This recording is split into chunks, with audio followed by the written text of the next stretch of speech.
Good afternoon, everyone, and welcome to Tuesdays for Teachers.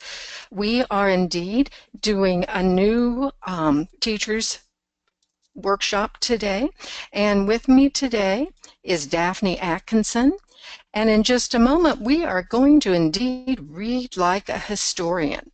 But before we get started, please note that if you do have a technical question or if you have a question for either Daphne or myself, please go ahead and type it into the questions or the chat box.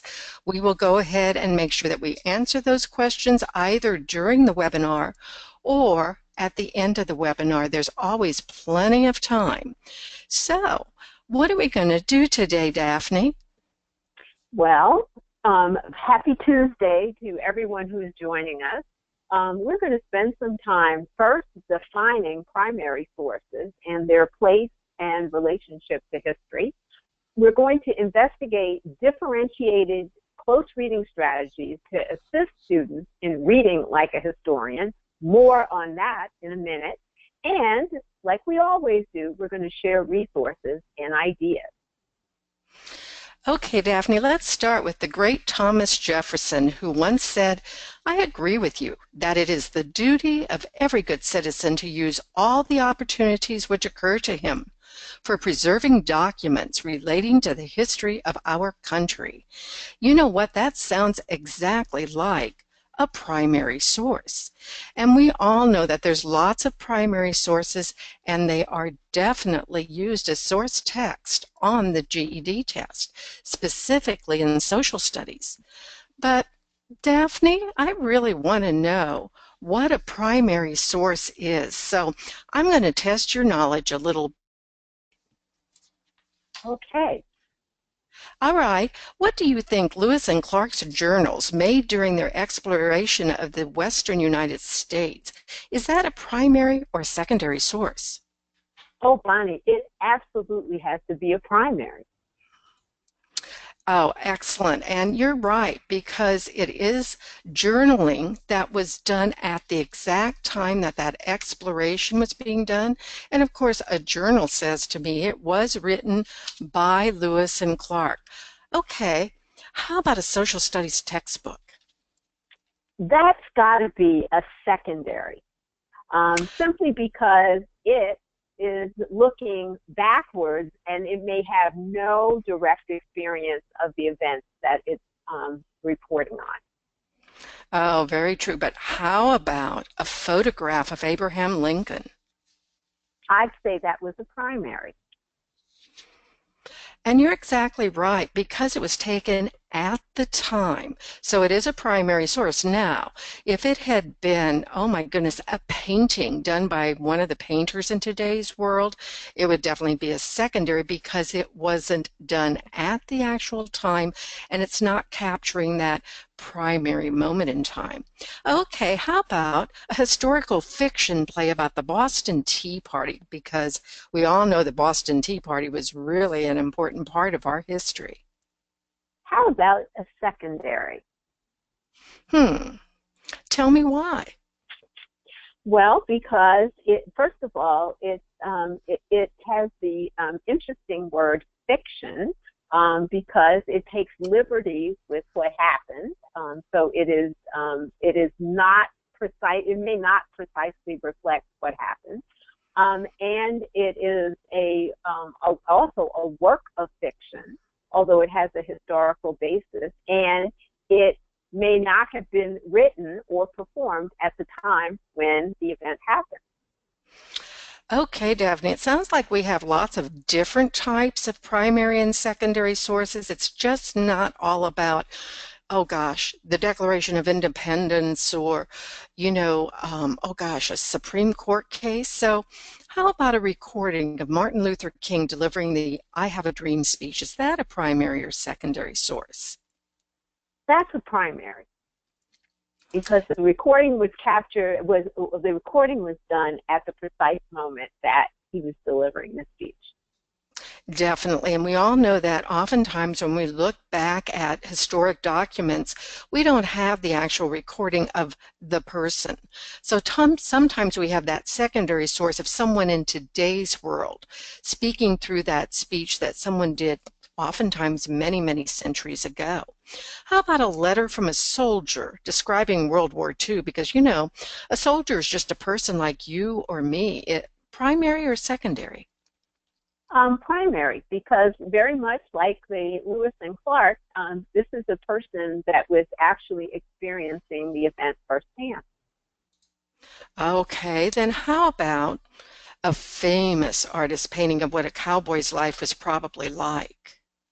Okay, and there's a really interesting hinty word that tells you kind of what the choice is, and the word probably indicates that this is a secondary source because it's an interpretation.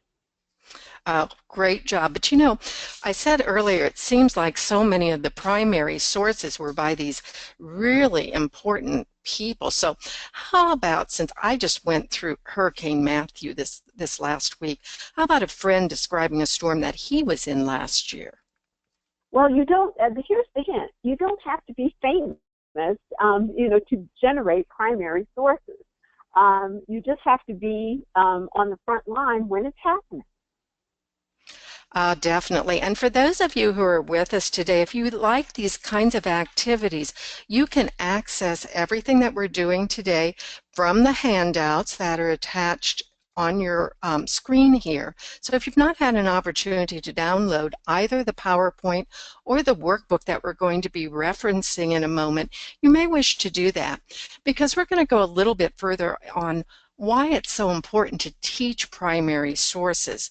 And there really are a lot of reasons. When we ask our students to work with and learn from primary sources, we're transforming them into historians. Rather than letting them passively receive information from us or a textbook, we want them to be able to engage in the activities of historians and make sense of all those stories and events and ideas that have come to us from the past.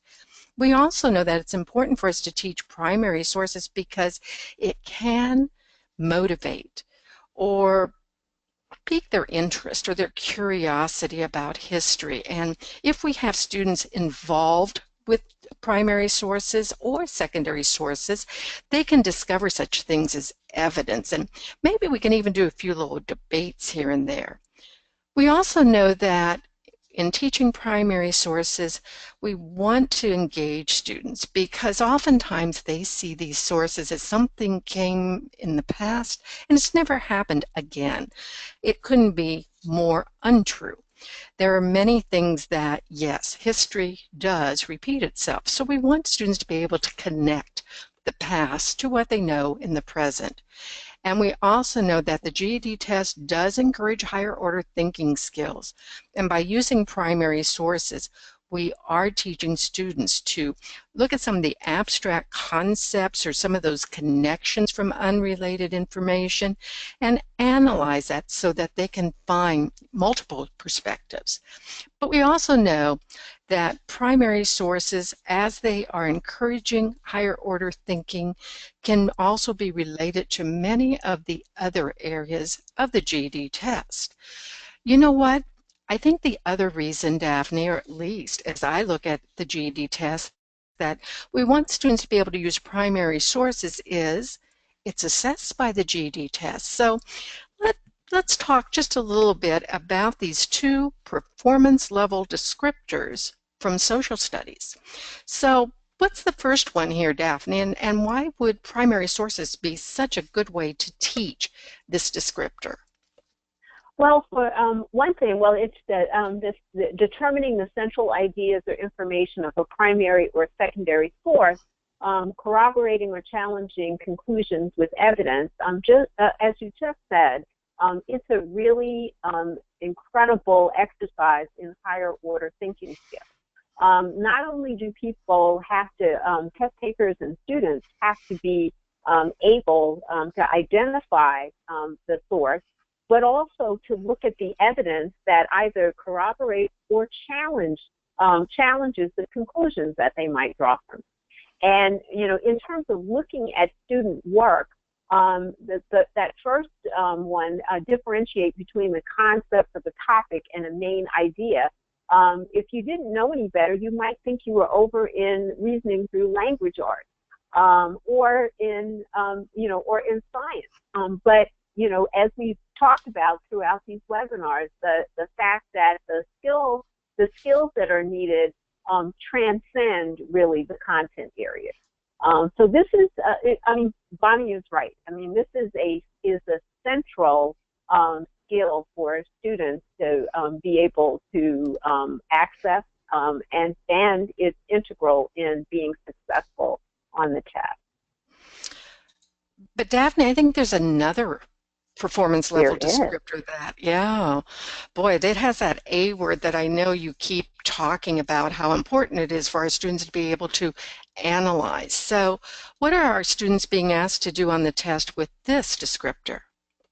Well, to be able to identify the point of view in a primary source text. One of the important things is that students often overlook the fact that texts are intentional, and that there's a ton of information and informational content that they need to be exposed to. And they be able to identify the major eras in U.S. History that happen to be relevant to that specific text. That goes back to a couple of slides ago when we talked about making connections. And then being able to identify the influential events, the figures, and ideas that were central to that time, and quite often shaped an author's point of view. Also, to see how that historical context directly relates to the author's point of view. All important things, and the stress here is on making those connections, and being able to, to tease out, how and why these events, people, places, things actually impact the author's point of view. Okay, we've looked at a few performance level descriptors, but we also know there's something called high impact indicators. Once upon a time, we had such things as most missed questions, but what GED Testing Service did was go that next step and looked at some indicators that if in the classroom we teach these things, our students will indeed do better on the test. There's some of those overarching ideas, but GED Testing Service also found that many of these things were not really focused on enough in our classrooms, and yet they're very, very teachable items. So when we're looking at primary sources, as I look at these, I say, wow, I could really use primary or secondary sources and teach so many of these high impact indicators. As Daphne said, central ideas or information, it even asks us to do that, to determine that on a primary or secondary source. I can talk all about people and places and events by using primary sources, and we'll show you how we're going to do that in just a moment. Cause and effect? Definitely. All of those processes and those ideas, and as Daphne said before, just being able to analyze how a historical context shapes an author's point of view. We would have very different points of view if I read something, oh gosh, written by someone from England versus someone from the colonies when we were going through that Revolutionary War. And the other thing, another high impact indicator, is to be able to compare the treatments of the same social studies topics in various primary and secondary sources. You know what? We're going to cover that too in a strategy that we're going to talk about in just a moment. So, Daphne, let's get started by looking at how to teach students to read like a historian, because that really is a great process to use. And the first step is to find the right text. We know that oftentimes primary sources are extremely lengthy, but they also can be extremely complex. I mean, can you imagine providing students with the Constitution and say, go ahead and read it? No. As we select a primary document, we do need to make sure that we are identifying documents that are complex, but also content rich. However, we also want to start with what we call shorter excerpts or extract specific sections. If I'm not in error, Daphne, I think so many of the primary sources that we see on the GED test and GED Ready are indeed excerpts. Am I correct? That is correct, and a lot of attention was paid in constructing, in constructing those extracts to keep them short. There are a few that, although they may be, 2 or 3 sentences, are incredibly content rich. So it's not really about massive amounts of text. It's really about the ideas that are contained in those brief excerpts. That's where we, want to be able to focus student attention, and it also makes for a lively discourse in the classroom. And we have a question from Marilyn, which is very appropriate, and that is primary sources often contain archaic or offensive language. How do you suggest using original documents with such issues? And I will tell you, I'm sure I do speak for GED Testing Service, that although, yes, there may be what we would determine to be archaic language in some of the primary sources, there would not be selections that would have, again, offensive language that would be used on this test. However, our students do need to learn how to read historic documents, because even some of the Supreme Court cases, the Bill of Rights, those types of things do use the language of the era in which they were written.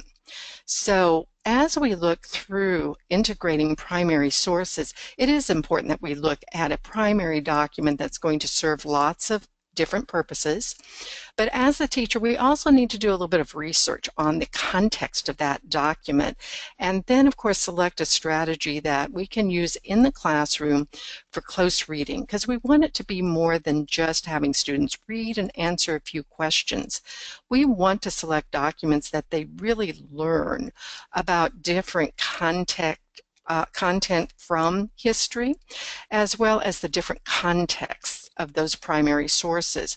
And so as we go forward creating lessons, we want such things as discussion and text-dependent questions, and even a writing component.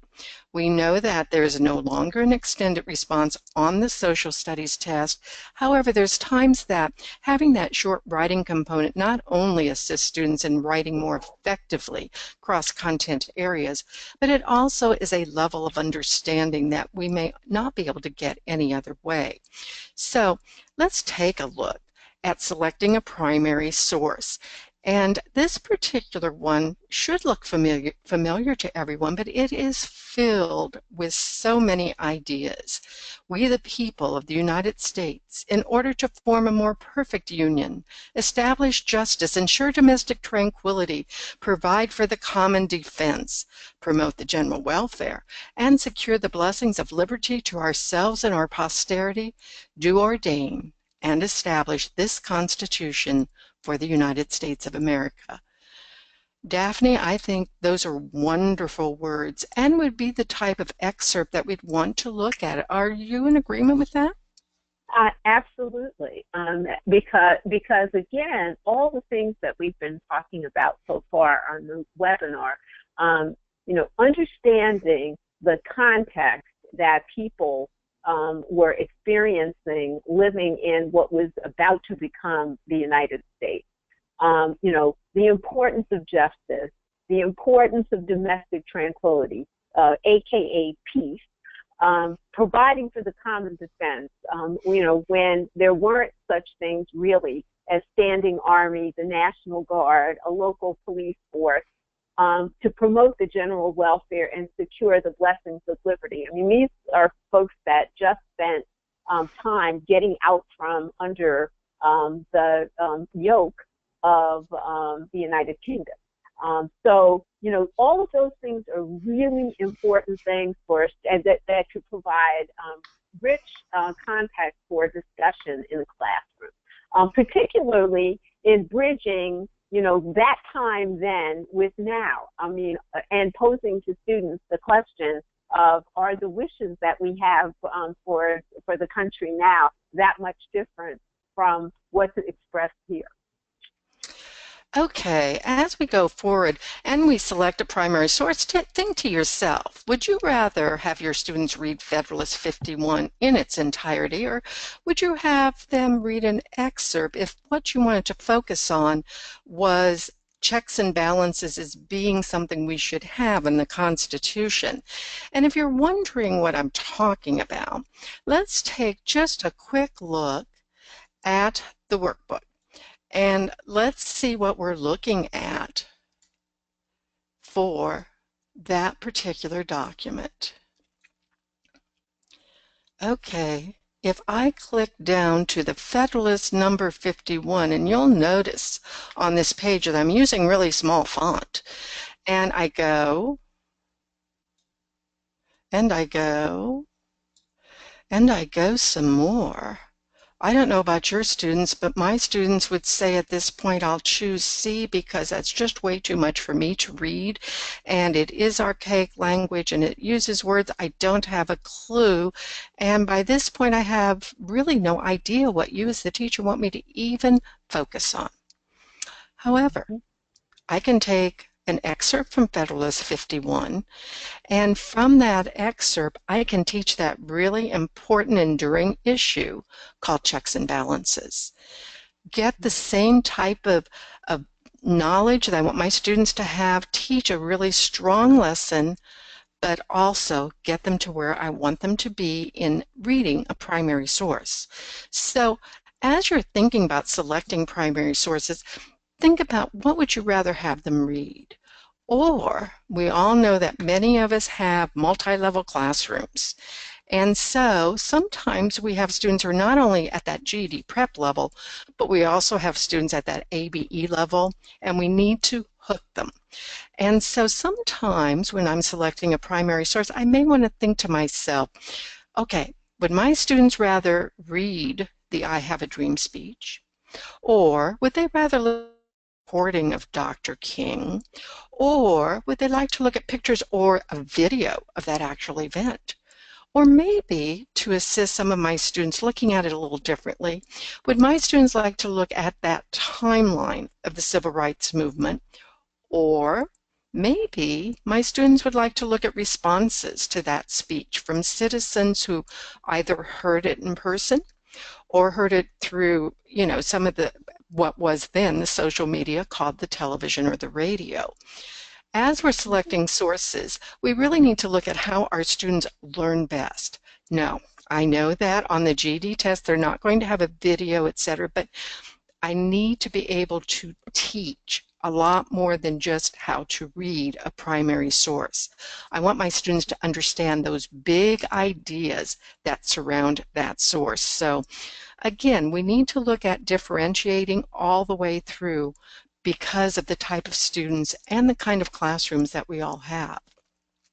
Bonnie, that's a great point. And the other important point is that students have very different learning styles, and there are students who are going to be inclined to learn more or to have their attention engaged by auditory stimulus. Things like video and recording are really excellent ways to bring them in. These may be students who may be a little bit resistant, at least at the outset, to the printed word. Great point about, giving students a multimedia approach to an event. That's really true, Daphne. I've always believed in a differentiated classroom because, again, our students come to us with different skills, different backgrounds, but that classroom should still look like a community. I like what Nancy Anderson says. It shouldn't be like we're in 3 different classrooms, but one classroom. And so as I'm teaching primary sources as a teacher, and as I'm really working hard on those lessons, there's a lot of things that I can do very easily. I can differentiate the content, the what of the lesson, or how, or even the product. You know, as let's say I'm teaching Dr. King's wonderful speech, I may ask some students to write a short paragraph. I may have some students do a cause and effect or a contrast. There's so many ways that I can differentiate that lesson. But as you said before, it's also about the learner's interest, the learner's profile, and the learner's readiness for those types of primary sources. As one of our listeners said, when some of the language is so archaic, are there other ways I can address it? And yes, there are, although on the actual GED test, they're not going to use the modernized version of certain things. When we're teaching concepts, yes, there are ways that we can more modernize those. And the other thing is, as we're getting more and more younger students, those generational differences really impact how we teach.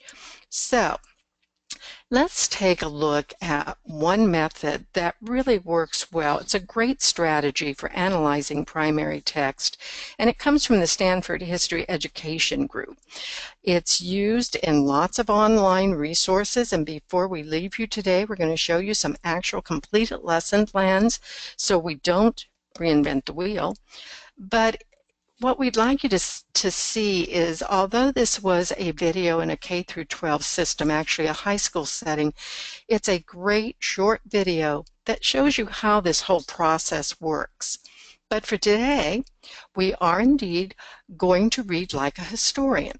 We're going to take a look at this method for analyzing text, and it's called oftentimes 3 C's and an S.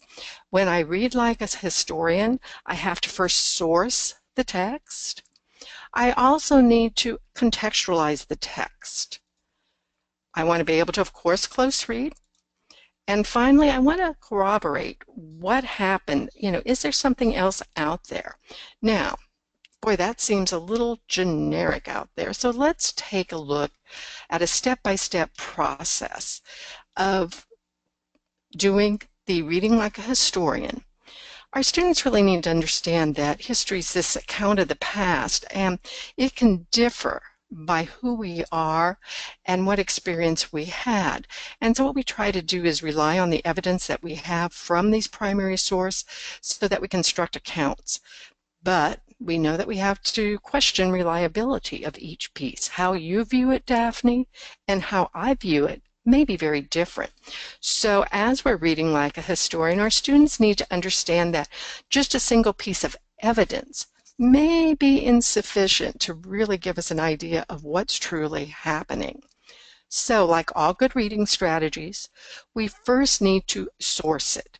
So sourcing is a fancy phrase for what do we do before reading? What do we want our students to do? Well, we definitely want them to ask themselves, who was the author? And what may be that author's point of view? We also want them to question why it was written. Was it written to persuade or to entertain or inform? And we definitely want them to have an idea of when and where it was written, because that makes a huge difference in how I read text. And of course, is the source believable or not? So for today, we're going to take a look at an article. And first of all, we're going to source it. So Daphne, as I look at this article, who authored this article? Well, Mark Twain did. Okay. Can you tell me when it was written? It looks like it was written in the 1870s. Okay, somewhere along there. I think it does tell us. What's the title of this particular source? It's called The Way Station. Okay, and you know, the way station to me, and I'd have the wrong way, I'd say, okay, it's something that weighs something. How heavy is it? But when I look at that first sentence in red, what do you see about a way station? What may it be? Well, it looks like it looks like a rest stop on the stagecoach route as people travel across the country. You know, we didn't have the benefit back in the day and particularly way back in the day that's talked about here, there weren't fancy hotels for people to stay at, and so and there were no street lights to light the way. So once it became that the sun was setting, the stagecoach had to stop somewhere, and that would be a way station. It sounds like it was a tough way to travel back there. Um, okay, with what you No know kidding. about Mark Twain, do you think he is a believable source? I would say yes. I mean, especially as you read this account, there is nothing glamorous about it. Oh, that's so true. So I've had Daphne source this text a little bit, but the next step, if I want to have my students read like a historian, is I want them to connect to it.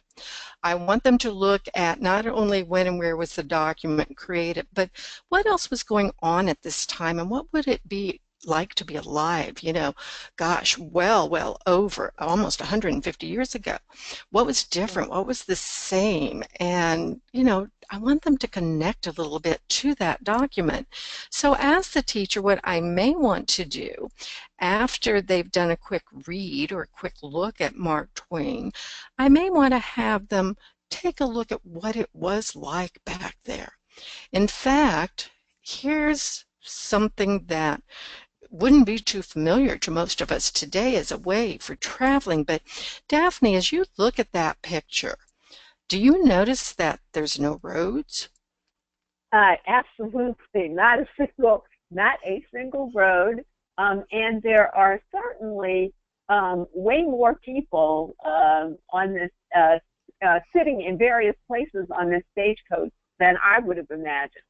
Um, and the burden of getting people. I mean, how fast could you travel with transportation like that, and with the fact that there were no smooth roads? Well, it may surprise you a little bit because you see the people sitting up there and you see in the back of that stagecoach, you have all of the stuff that was being carried. And then, of course, you have the horses up front. But when you look back and you take just a little history lesson, the average stagecoach could squeeze 18 to 20 passengers in it. And when I found that out and looked, I thought, oh my goodness, I can't imagine sitting Where day were they? after day after day. But here's what I want to know: where were those 18 or 20 people sitting? Because Well, it we doesn't have look like there's enough. we have four people on the front, and of course you're going to have two drivers, but that means everybody else was just packed in there. And you see that they averaged only about 8 miles per hour over good terrain. Horses were changed every 12 to 15 miles. And, if I would have had to go 1,000 miles, I can't imagine staying in those things so long. And of course, now I know that way station wasn't exactly a comfortable thing either. And I can Mhm. further contextualize, if I remember right from reading some of these books, it also said that people didn't bathe very often. You know what? They may bathe if they were lucky once a week in somebody else's bath water. And for my students, they would have said, oh, yuck. It would have made it real. It would have really gotten them to figure out what it truly was like to travel back then. It made our plane rides sitting in coach class look glamorous compared to this. I'll second that one, Bonnie. But you know what? There's also contextualizing that next step and looking at other things that happened. And so, as a teacher, as I'm teaching my students this important history lesson, I may want to take them the next step. And you'll notice that this is a letter from 1851 to a lady by the name of Abby. But during the same time frame, I can find this primary source that talked about the great demonstration, a woman's franchise demonstration. Those words don't mean a whole lot to me, but when I look a little further, I do see women's suffrage. Okay. And then I can even look at a picture of the time. And as I look at this picture, it sounds like folks weren't, at least the female population, were not too happy with Wilson. So during the same time we were traveling across the country in, these wonderful stagecoaches, women were fighting for the right to vote. In fact, as I told my partner, Susan, when we first looked at this, I said, I didn't realize that all women didn't have the right to vote early on, because as women went across the West, they had the right to vote right then and there. Many of the Western states did not wait to give women the right to. But when we started looking at other parts of the country, the right to vote came much, much later, well into the 1900s. Just a really important part of contextualizing a primary source so students better understand. But then it's time to closely read. So, Daphne, when our students are closely reading a primary source, what do we want them to be able to do? Well, one important thing is understanding the claims that an author may be making. An old familiar friend from other content areas makes an appearance in the second point.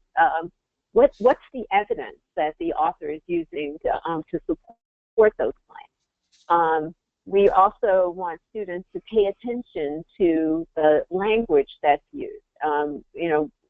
It never hurts to remind students that writing is intentional, and so the words, the phrases, the image, the symbols all have a part in the message that the author is trying to convey, along with the fundamental purpose. Is it to persuade or is it to inform? So then, what further can you conclude about the author's perspective from the language that's used? To your point about understanding the context in which the document was written, what information isn't there? Because absence is just as important as presence in history. And then, sort of bringing it full circle, we want to engage them in terms of how does the document make me feel? What is it that it may be similar or familiar from my life today that may resonate with what I'm reading? All these points and all these questions are meant to engage a student and to bring an event and a primary source a whole lot closer to the student's experience, so those connections, the vital connections, can actually be made. And that's great. And the last C for reading like a historian is that corroboration. What do those other documents say? And did they agree? And if not, why? So we had the document from Mark Twain. Could we have another document of someone else who owned stagecoaches or who was also a passenger? Did the documents agree or not? Even having students talk about what are some other possible documents. Right here we had a picture of the stagecoach. We also had the article, and they both agreed very much that travel during this time was not a whole lot of fun. The other thing is what documents are most reliable or most believable. If I have a speech and then I have people's feelings about that speech where they've written the letter to the editor, etc., are they reliable? Are they believable? All kinds of things that our students have to be able to do. And although our students aren't going to be able to corroborate a text on the GED social studies test itself, it's an important skill for our students. It's important for them academically, but it's also important for them to have in real life settings. So, we are in the wonderful world of the internet. So I want to know, Daphne, did you look at that photo, read the quote, and say to yourself, wait a minute, that's not quite right? I absolutely did. I know that everyone who's on this call and on this webinar has had the experience of a student or two or three come to them and said, it must be true because I saw it on the internet.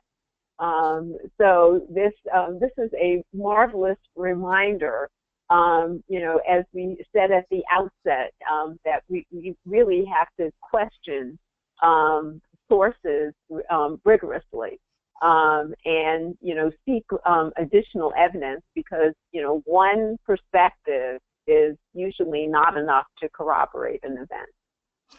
And that's so true. And as more and more of our students find their expertise off of social media, et cetera, it really is an important skill that we teach students how to corroborate.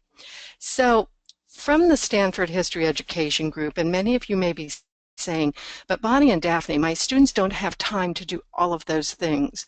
Remember that the strategy of reading like a historian is a strategy for many reasons.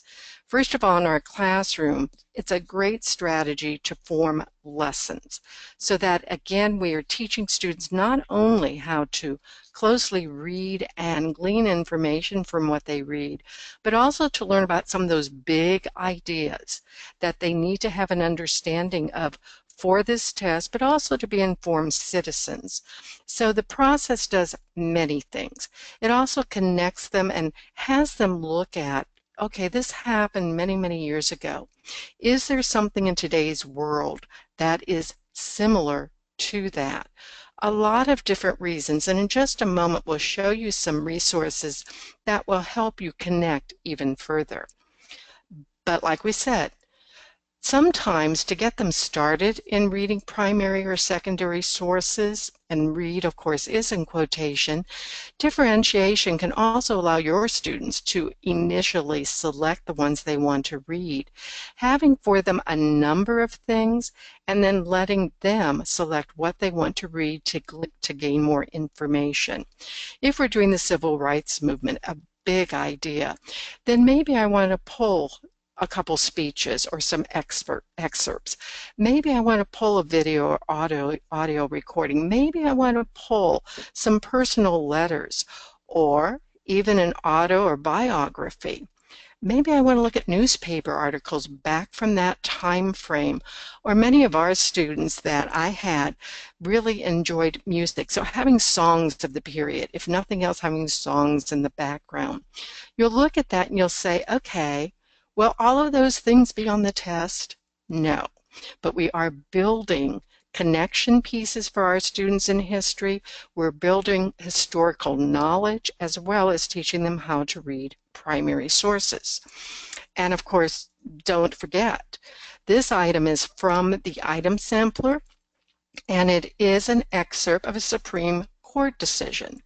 And when you look at that excerpt, it says, what did the court want to prevent? Well, there's some terminology there that they definitely would need to know. It does look like an enduring issue, a continuation of that particular process. But when we look at that excerpt, not only do they need to know some general information about what was occurring in the context of this, but again, they need to know that enduring issue. Was it about the presidential powers? Was there, a check and balance here? Or was there a true separation of powers that the Supreme Court was deciding on? So a sample type of question, and if we're teaching students how to read like historians, then they can better interact with this type of GED question. So that's the process or strategy for reading like a historian. In just a moment, we're going to go to some resources, because if you're like Daphne and me, it's fine to know a strategy, but where can I go for additional ideas?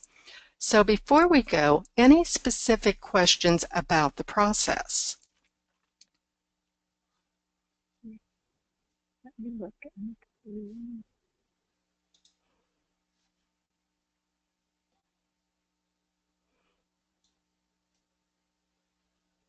Bonnie, I don't see any. Okay. Let me check the chat. Nope, I don't see anything. So okay, then we're going to go out to the World Wide Web. And as you look at these things on your particular PowerPoint handout, you'll notice that we do have the URL, but we're also telling you, or going to tell you, that you also have all of those resources and more in your workbook. But give me a moment and let's see if we can get you out to the wonderful world of the web. And so, all right, it looks like right now, and I have not gone in order per se, but I want to just give you an idea of what is out there for the World Wide Web.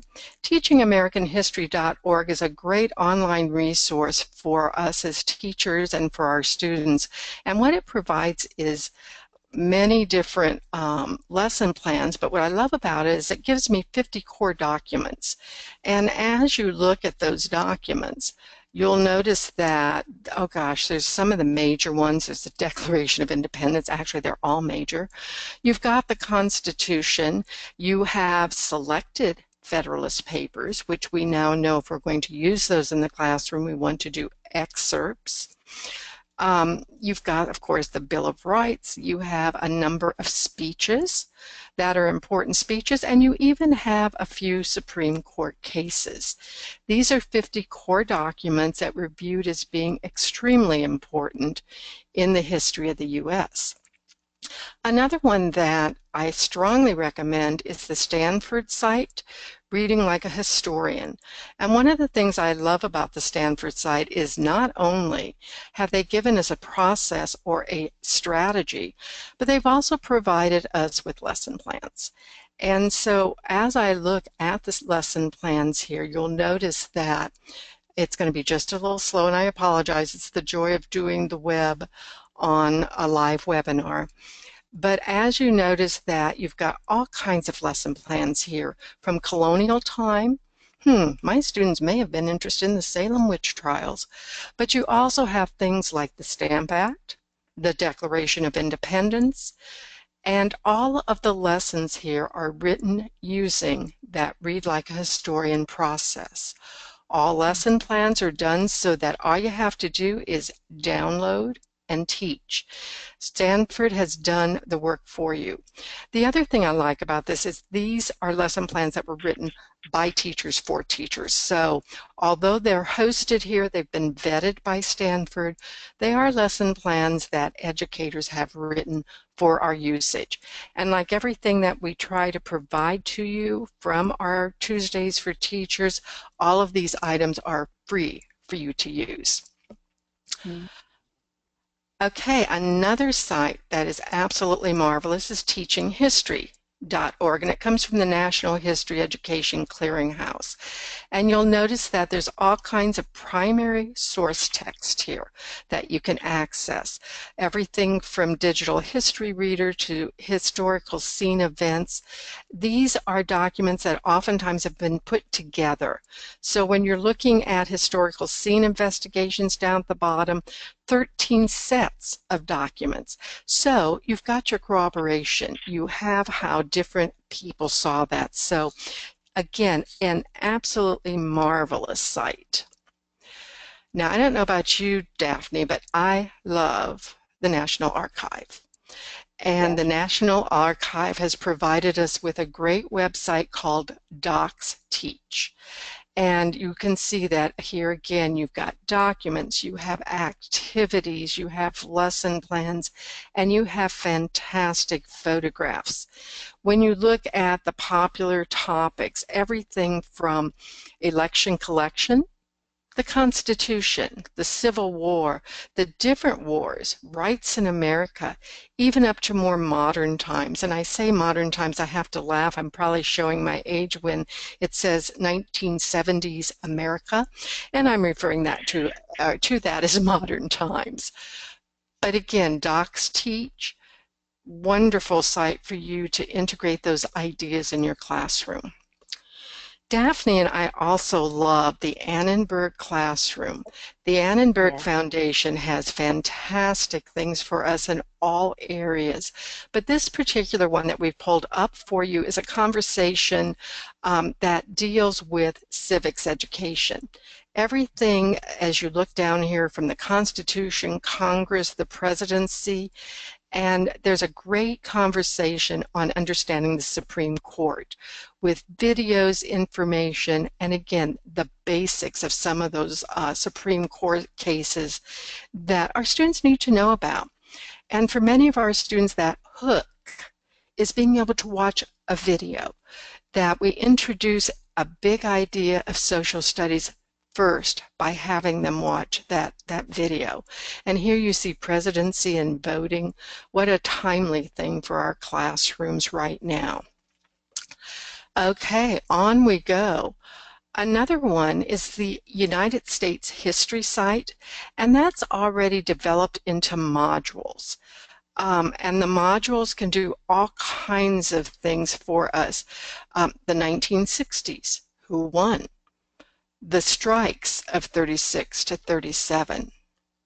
Industrialization and its discontents, the Industrial Revolution. All kinds of modules, again, total lesson plans for you to use in the classroom. Now, by now you may say that I'm just a little overwhelmed here. Realize that as you're looking through these sites, what you're looking for are a few strong lessons that you implement in your classroom. Not that you're going to be implementing every single one of them, but take a look at that themes of social studies and identify a few of those themes that you say, wow, I really need to have my students know more about that. The other site that you have is a site called the History Detectives, and I have used the one on Abraham Lincoln, Man versus Legend. It's really wonderful. And if you notice, they're saying step into the shoes of a history detective, and they want your students, or they want you, to source a text, contextualize it, corroborate it, and closely read. I said I'd use the Abraham Lincoln one, Man versus Legend. It's a great lesson plan that takes students not only into what we think or who we think Lincoln was, but who was the real Lincoln? Who was the parent, the husband? Was there more to Lincoln than just the man who did the Gettysburg Address or who was the president during the Civil War? By being able to better understand Lincoln, your students are better able to understand what occurred during that time frame. They become the history detective. Another absolutely marvelous website. And again, all of these sites are free. So Daphne, I'm going to see if I can actually get back to the slideshow. Video? Yes. No, we're going to go back to the slideshow and just see whether it actually is going to show up for folks. Okay. And you should be seeing my whole screen right now. Yes. Fantastic. Okay, so these are some websites that are available for you, and many of them do pull up the Read Like a Historian process. So you're not creating a lesson plan from scratch, but rather you're identifying in your curriculum what are some of the big ideas that you're not covering as closely as you want to, and then go out and do a little bit of research, find those few lessons that you say, I've got to implement them, and teach your students how to read like a historian. So, summing it up, we want you to be able to identify those primary sources that support the performance level descriptors and have that focus activity, that introduction of the analysis process. Just do it on an ongoing basis as a regular activity. Sometimes it's a real good idea as you're incorporating primary sources to have your students brainstorm, what do they know about that time frame? What do they know about that document? Oftentimes we'll find that our students really do have more information, more knowledge than either we think they do or they think they do. And then, of course, that content activity, the kinds of things that we were just talking about and the kinds of things that we showed you as you went through those different websites. So, as we look at reading primary sources, my question is, have any of you ever incorporated the process or the strategy called Read Like a Historian? And if you have, what were the results? And if you can just give us a quick yes or no, and a little bit into that chat box if you had, or into the question box, we will take a quick look at, again, what you've been able to do.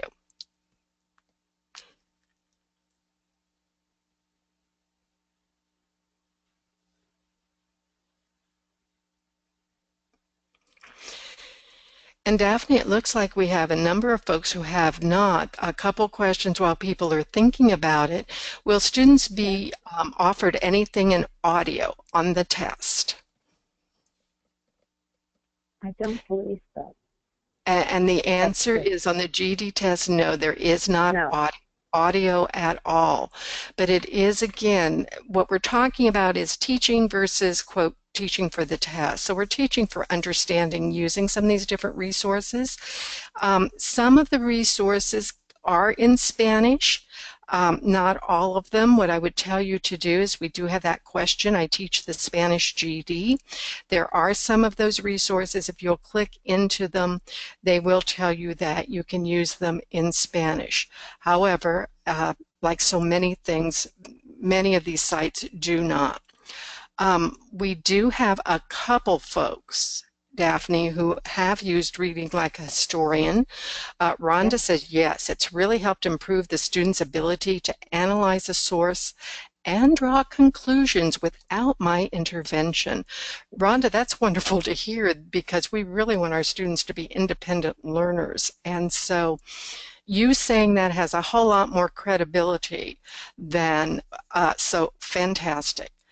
I see that Michelle has said that, Michelle said, wrote in that I love the Reading Like a Historian website, and she notes deep discussions regarding documents and speeches.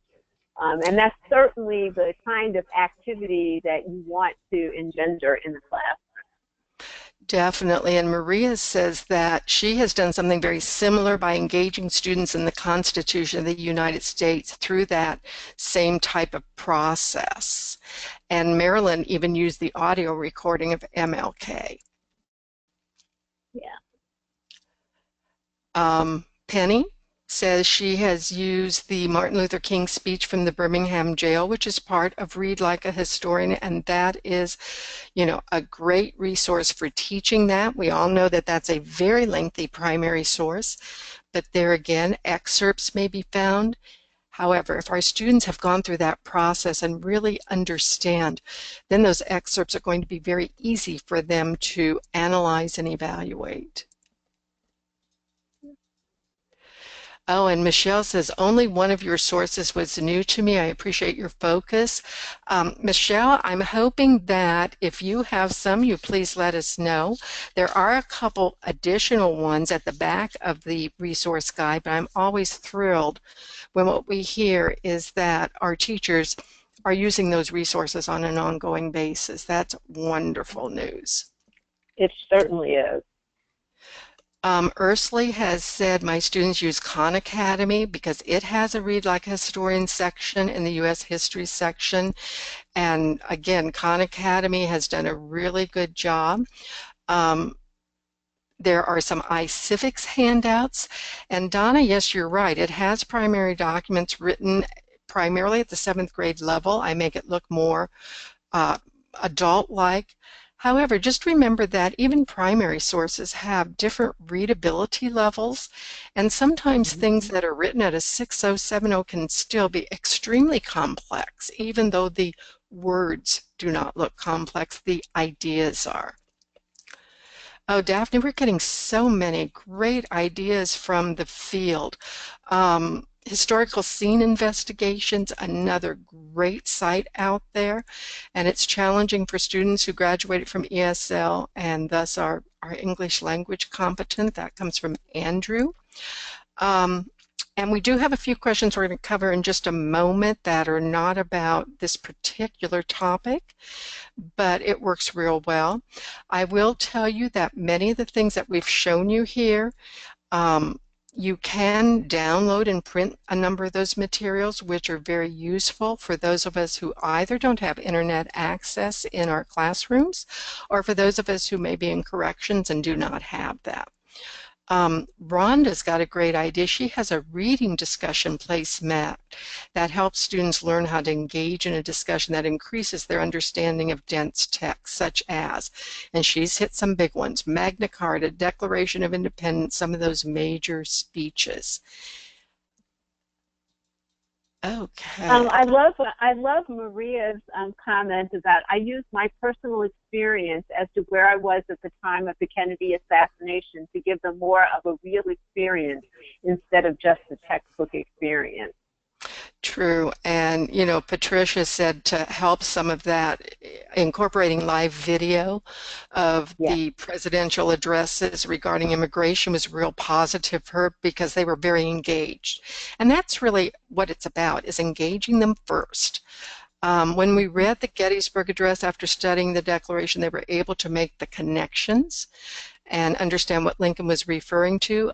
Jeff Daniels did a great audio recording of the Gettysburg Address. He has a wonderful voice, and although we know it's not Lincoln's voice, there again, just having that commanding sound as students are listening, fantastic. Okay, Rhonda says, will you please summarize the difference between primary and secondary sources? So, Daphne, what's a primary source? A primary source is created by an individual who was directly experiencing that piece of history. It's probably the easiest way to, explain it. And it doesn't have to be a famous person, as we demonstrated at the beginning. It's anyone who is front line to a particular experience and either records it or writes about it or illustrates it while it's happening. And just realize it's not always print. A primary source of the time could be things like artifacts as well, photographs, video letters, etc. now. Yes. Yes. And so secondary, as Daphne was talking, is something that someone has written about, recreated about. It's not first-hand knowledge. So really good questions. Andrew brought up Newsela, and we have used Newsela many times. The one thing we like about that particular website, and it is in your workbook, is it's a site with all these nonfiction articles, and it comes in 4 to 5 usually different lexile levels. So you can be teaching one piece of content, but you can give it to students at different readability levels, and we absolutely love that. Okay. High-resolution images of the Constitution to examine differences between primary documents and secondary documents, that transcription. And I am sorry if I mispronounce, but Bernabe has said that, and she really talks a lot about the emphasis that Constitution writers made to highlight the most important issues, such as "we the people" was usually all uppercase when written. So those are really great sources of that compare-contrast. And Rhonda said, even letting the students act out the presentation we're learning. That is absolutely marvelous. And Kathy asked, can we see the comments by other teachers? And yes, we should be able to capture those because there have been some fantastic comments made, if it's okay with everybody, and just get that to folks. But some wonderful comments that are being made about the use of primary sources. Now, Daphne, one question that did not deal with primary sources was about the actual test itself, because we have a few folks on who are giving the Spanish GED. And the question is, can students take the Spanish GED in some areas, but the English version in others? I'm going to sound like I'm waffling a little bit, but it depends on the state policies with that, and the state determines that. There are some states that if you start in one language, they ask you to complete in that language.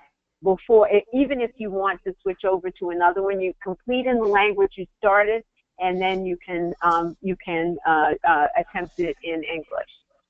But you'd have to check the state policy. On our website, we have a jurisdictional policy page. All you have to do is go there, and we have the most common questions and the answers included there. And we do have a question of how do we access the two attachments, handbook and handouts? Can we have them emailed to us?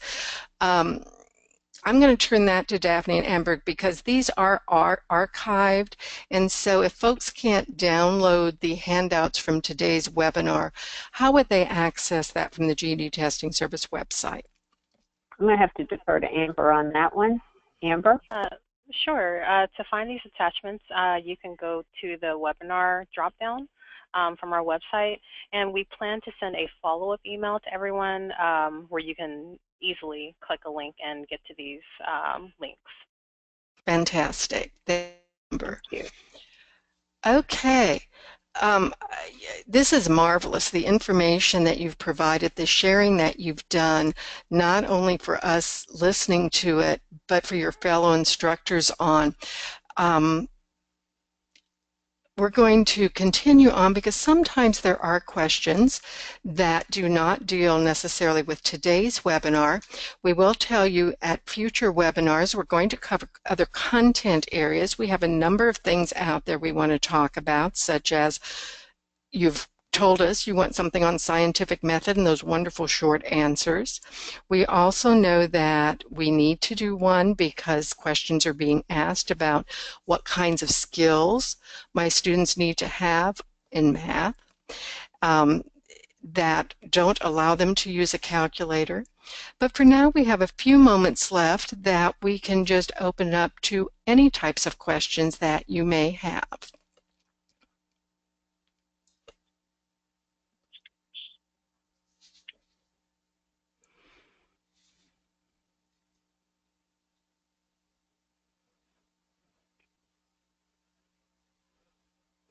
And Daphne got a little bit quiet. Yeah. We had a wonderful. I just want to thank everyone who took time to write. Write about the practices and the things that they're doing. It's so wonderful to see the many things that people are doing. Okay, so I see some questions. Okay, wait. Hold on one second. There will be I think we have one question about will we have a webinar for mathematics? Yes, we will. It will stay tuned. We thought we would start because there was we've gotten a lot of feedback from attendees that we had given short shrift to science and social studies. So we're trying to be responsive to the community's desire to have some more content on that. But yes, we've not forgotten about mathematics, and we will definitely be doing some webinars on mathematics probably after the first of the year. I saw a question about, let's see, we have a lot of math questions now coming in. Okay, so Rhonda wrote in, some testing centers are allowing students to use the calculator on the first part of the GED math test. Is this an issue? Yes, because the first section on the GED mathematical reasoning test has a small number of items, but they are supposed to be done without the students are supposed to do the computations without the aid of the calculator. So no, they should not be using that for the first 5 or so questions. The calculator is allowed to be used for the rest of the test. And we have a question on how much of Algebra 2 is incorporated on the GED math test. And when you look at the content for the math test, and this is as a fellow educator, not a psychometrician talking, it really does appear to me that you're really looking at an Algebra 1 type of skill, but it's algebraic reasoning. And so you're looking at reasoning skills algebraically in real-world situations. So as I look at the content, I see primarily Algebra 1 kinds of skills. And just remember that this test does not only assess a GED credential, but there are questions that are more complex that would assess a student's college career readiness skills as well as college credit skills. But as far as Algebra 2, don't worry about it. Get to read through Algebra 1. That is so true. One thing to make sure that your students understand, as Bonnie just indicated, that because this test allows us to assess multiple performance levels, students that are operating at the high school equivalency level, should not be undone if they see some college and career readiness items. As part of your preparing them to test, part of the test strategy that they need to employ is to go for answering all the questions that they know or can answer easily. They should not, under any circumstance, become, derailed by a question that is at a higher performance level. If there is time after they have answered all the ones they know, all the ones they recalled after they calm down a little bit, then they can go back and fiddle around with the ones that they felt they didn't have an approach to. But that's just a good test-taking strategy in general. We also have a question that it appears that most of the GED Ready practice tests do not require a lot of previously memorized information. It appears that a great reader can take the test and pass even if they don't know much about the subject content. And it is, again, not about memorizing facts, etc., although our students do need some knowledge base, like in social studies, of the big ideas of history, because that sets the stage for them. But again, they do need to be an effective reader. They need to be able to analyze and evaluate text. And by having the big ideas, I mean, if I don't know what separation of powers is, then I'm going to have a difficult time reading about that and really understanding. But no, it's not about what year did World War II begin or those types of things that oftentimes we think about as, for lack of a better term, it is about the themes of the test, the big ideas, and being able to effectively read historical text, or in science, be able to read scientific type of text.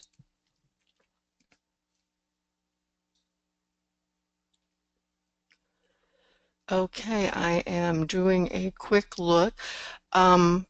Number of questions on the math test, Daphne. I know. You know what? I think I see a question about how many questions are on the math test. I mean, it's less about how many questions because this is not about gaming a test. This is about really students having an opportunity to show what they know. And so, whether or not there are, 36 or 46 questions is really less important in terms of preparing students. And I would urge you to be less concerned about how many items there are and more concerned about how you can teach students to deploy the mathematical reasoning skills, being able to effectively and successfully determine a to a word problem. So really an emphasis on problem-solving skills, algebraic reasoning, and geometric reasoning will go a long way to helping students really perform, relax, and as much as possible, let me put it that way, in a test environment, and perform well on the test.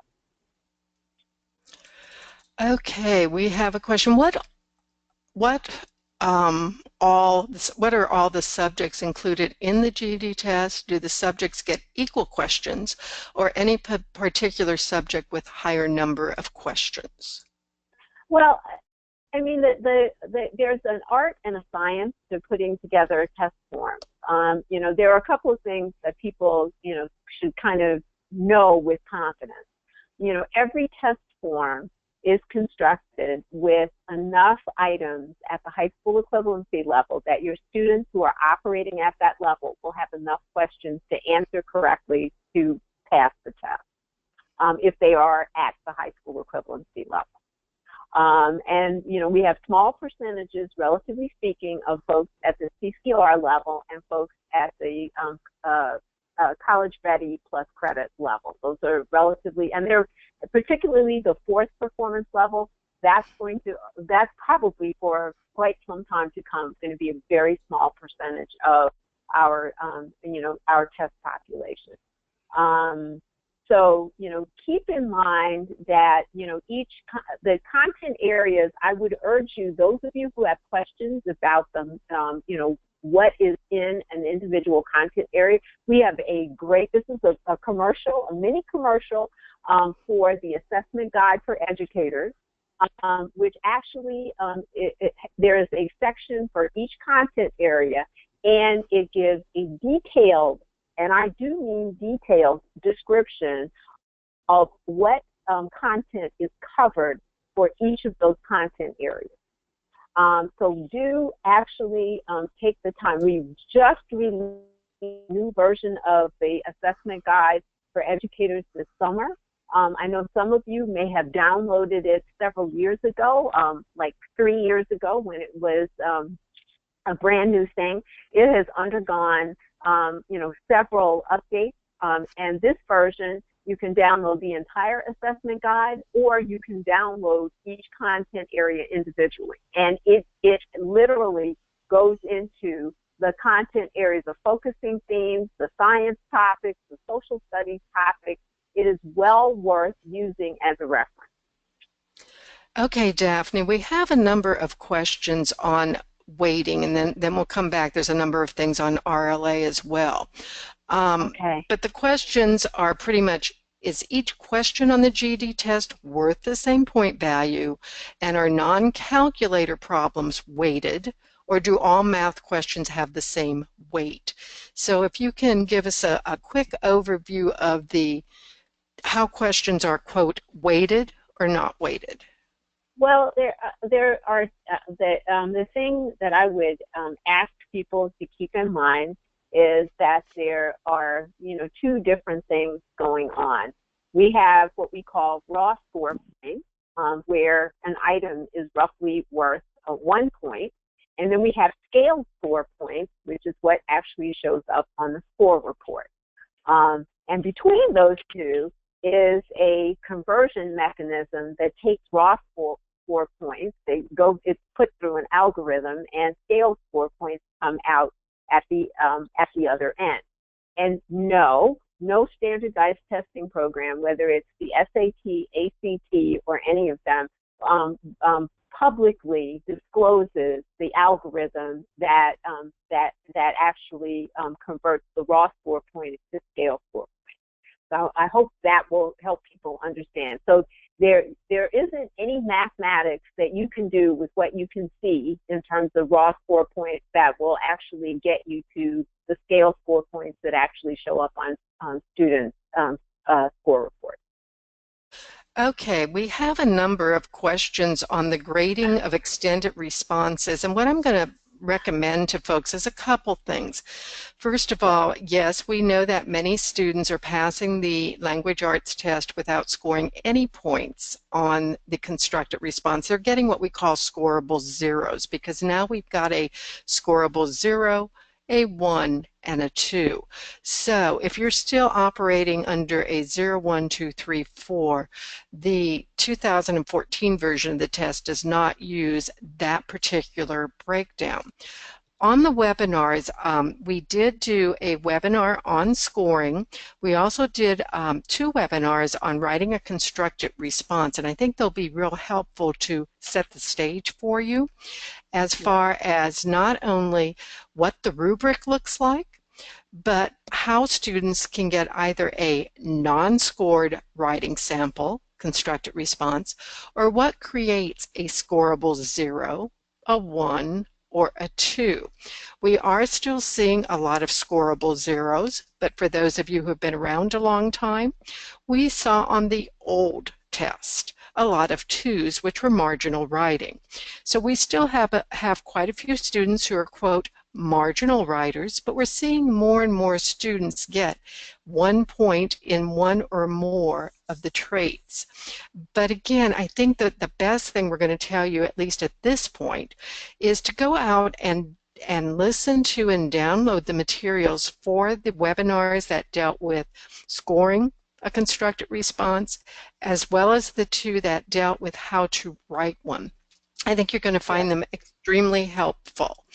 And having said that, Daphne, on the same kind of thing, do we see ever the reading through language arts, the writing sample being scored by computer on GED Ready?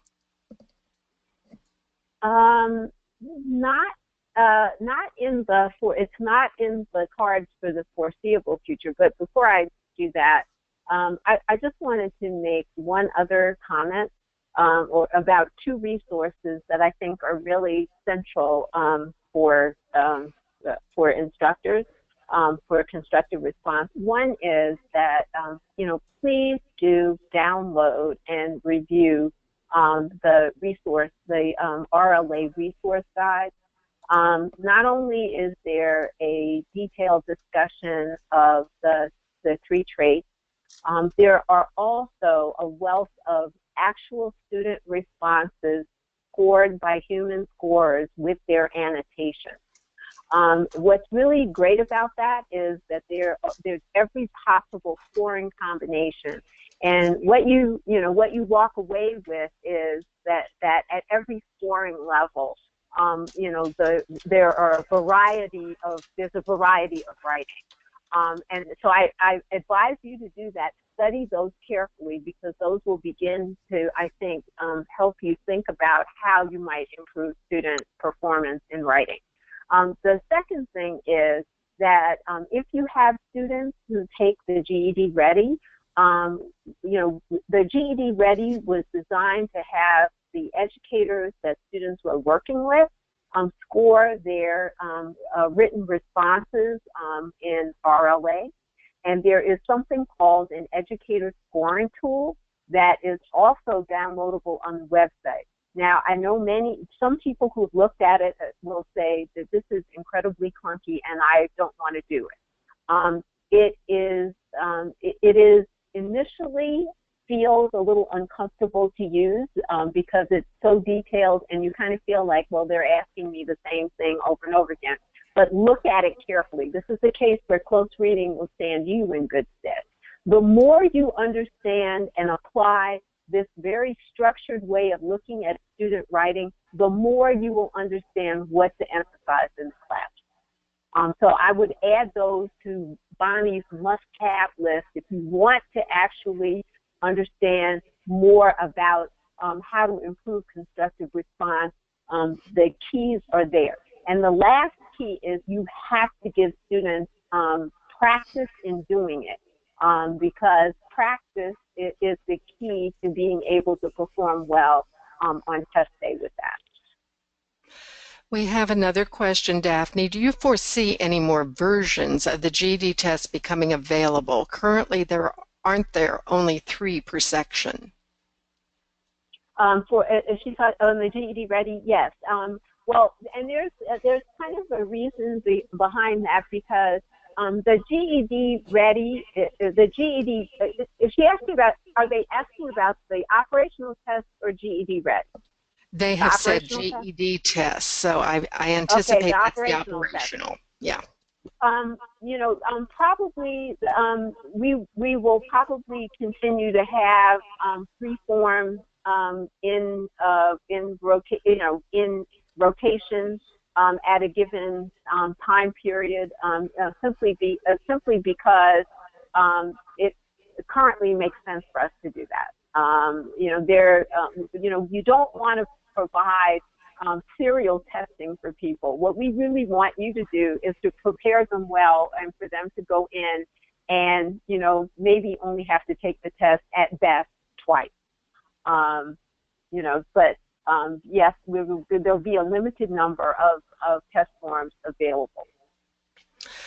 Okay, Daphne, we have, as an educator, I can access materials in Spanish, handouts to share with my classes, GED planning to release math resources in Spanish. I found the actual selection limited. And I'm not sure whether Gloria is referencing the fact that the item sampler, of course, is in Spanish, as are some of the other handouts. So I'm not exactly sure what else.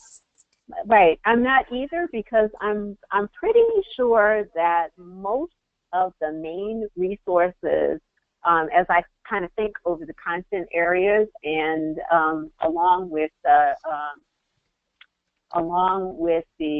tutorials, I believe that a fairly large cross-section of things are available in Spanish, if not 100% of them. And it would be helpful to know. It would be helpful to know what exactly that our inquirer thinks is missing, because we'd be happy to look into it if there's something that we missed inadvertently. And for that person, you will note at the end of this PowerPoint there are emails for both Daphne and our other GDTS guru, Debbie Fawcett, as well as a communications email. So any of those work well. But I always love to share good news, and Rhonda says that her students' pass rates are increasing. And it's increasing as a result, she says, of the training that GDTS is providing. But Rhonda, I'm going to thank you, because they're also increasing because you are participating in PD. And as you learn, you're providing it to your students, because it really is all about the connection between teachers and students, and our teachers continuing, as we do as well, to learn. So yay, we're really glad that students are getting more and more passing. Is there a time frame, Daphne, for students to take all 4 tests? That used to be the case in the old world, because and part of, think about the reasons why that happened in the 2002 series world and in the world before 2014. We changed the test and the scoring scale every approximately 10 years, and so a lot of states had policies on the books that indicated that students had to register and take all of the content areas, and all of the 5 content areas within a defined period of time. That is less the case now, because in the computer-based testing world, probably the closeout of the series, the way 2013 happened, the closeout of the 2002 series test, that was a singular event that probably will never be duplicated. So the emphasis and the way this is set up today is for students to really test when they are ready. And not before they're ready. What the old policy did is it yielded a lot of completers, but a lot of those completers weren't passes, because they were actually kind of forced into a pretty narrow groove of taking a test, because the policy said you had to take all 5 within some defined period. So we've moved away from that, and that's why people can take them as they're ready. And I think that it contributes to greater confidence and better test taking when somebody is actually prepared. Okay, Daphne.